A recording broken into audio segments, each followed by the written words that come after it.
with Julian Council, who covers the Panthers for Locked On, and see what his thoughts are. But happy to get yours on the Panthers, Damian, as always.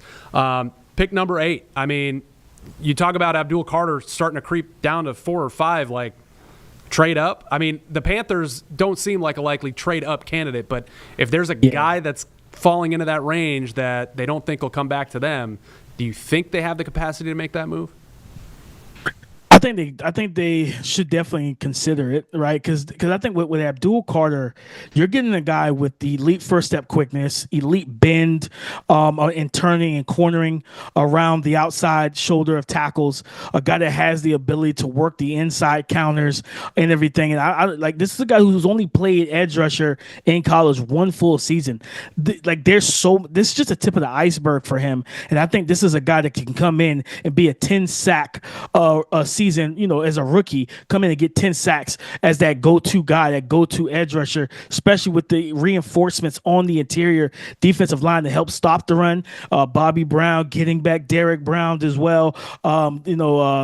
I think Tartan or from Kansas City, blanking on his name, but like getting him in there, I think like doing that, if you can go up, just because you won't have to give up a king's ransom to go from 8 to potentially 5 if he fell to Jacksonville, and Jacksonville was like, hey, we might want to move down, right? You won't have to give him a king's ransom, but I think at 8, that's going to be a very interesting decision, because honestly, I've heard that they might be a team they're a team that's considering trading down, is what I've heard. If the guy that they want or truly desire, or the value isn't there in their opinion, they could probably trade down if they can get a trade partner. But I think you look at Jalon Walker, the edge rusher from Georgia, that hybrid linebacker edge, 6'1", 6'2", 245, like 32 and some change on the arm.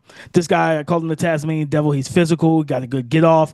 He's another guy that's not fully refined. He's not reached his ceiling. And in this Evero odd front defense, he kind of fits that like, if you want to play him as full-time edge, which I think they need to, because I don't think you don't want to put him in that Frankie Louvu role, because Evero didn't use Frankie Louvu the way Frankie Louvu needed to be used. And we saw that once he went to Washington with Dan Quinn. So I would play him as a full-time edge, and I would let him get after the quarterback. If you want to play him as an off-ball, make him the Sam backer, strong side guy that can let line head up to those tight ends. He can set the edge. He can get into the backfield. He's going to be very difficult for tight ends to just block and consume in the run game. And then on third downs, you let him go. You let him free. And I think that is a situation, pairing him with Derek Brown, I think he can develop pretty quickly playing more full-time edge snaps at the next level.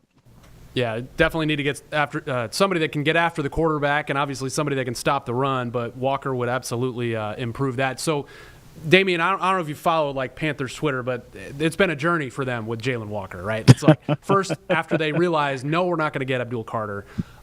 This is the guy we want. And then it was, no, he's not worth a top 10 pick. And now it's hopefully he's still there at 8. Where do you view Jalon Walker just in terms of like your rankings of prospects overall? Yeah, he's closer to the bottom of the top 10 for me, in the 10 to 12 range as a prospect. I think he will be available for them at 8. I did see someone mention that maybe he could be a fit for the Raiders. I just don't particularly see that at 6. Especially if like a Will Johnson's there, if a Mason Graham has fallen to him, Ashton Genty's there. I think that there's guys that they would probably value a little bit higher than Jalon Walker in that situation. But I think he'll be there at 8. I honestly think that for me, looking at Carolina, if they stick and pick, don't be surprised if Mykel Williams is the pick, though. Like with that, his body type, the inside, outside versatility, his run defense, like that's a big part of why that defense struggled last year. Can't get off the field on third downs because first and second downs, you're allowing teams to run the ball well. They're in third and manageable. You look at what Mykel can do. Mykel can come in, help set the edge, help close some of those doors and those run lanes on that defensive line and at the line of scrimmage, then also be a guy that can develop. The key to it is the defensive line coach the guy that develop him, and then can Evero get him where he needs to be and use him up to his skill set? Those are going to be the questions, and that they're going to have to answer in the war room when they're on the clock, or as the clock is creeping up to them at number 8.